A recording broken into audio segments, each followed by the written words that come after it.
నాకప్పుడు బండి తోలడం రాదు. ఎప్పుడు బయట తిరిగింది లేదు. నేను డిగ్రీలో ఉండేటప్పుడు సరిగ్గా కాలేజ్‌కి కూడా వెళ్ళను. ఓకే. ఒక్క ఫ్రెండ్ లేడు బాధలు షేర్ చేసుకోవడానికి. హ్మ్. అయితే బండి కూడా తోలడం రాదు. వైజాగ్‌లో నేను వచ్చి 1 ఇయర్ అవుతుంది గానీ, ఒక్క ప్లేస్ కూడా తిరగలే. ఓకే.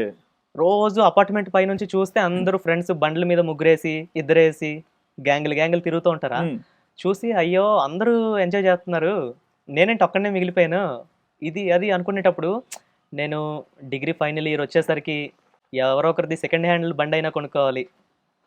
ఒక్క రోజైనా వైజాగ్ మొత్తం తిరగాలి. హ్మ్. ఇది, అది అనుకున్నానా, ఆ రోజు ఏ రోజైతే ఆ రోజు మేడ మీద అలా తలుచుకున్నానో, కోరుకున్నానో, కళ్ళు మూసి తెరిచేసరికి కరెక్ట్‌గా 40 డేస్ తర్వాత మొత్తం మారిపోయింది. ఓహ్! కొత్త బండి కొనుక్కున్నాను. కొత్త కెమెరా.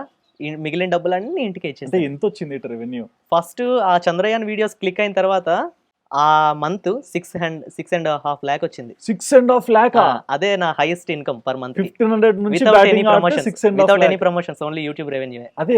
అంటే లైక్ ఈ బౌన్స్ బ్యాక్ గూడా ఎవరన్నా అంటే లైక్ షేర్స్‌లో పెడతారు. ఆ! ₹100 పెడితే 1000 అయితే చాలని. మీది ఏకంగా ఇంటూ 200, 300 పోయింది. అవునవును.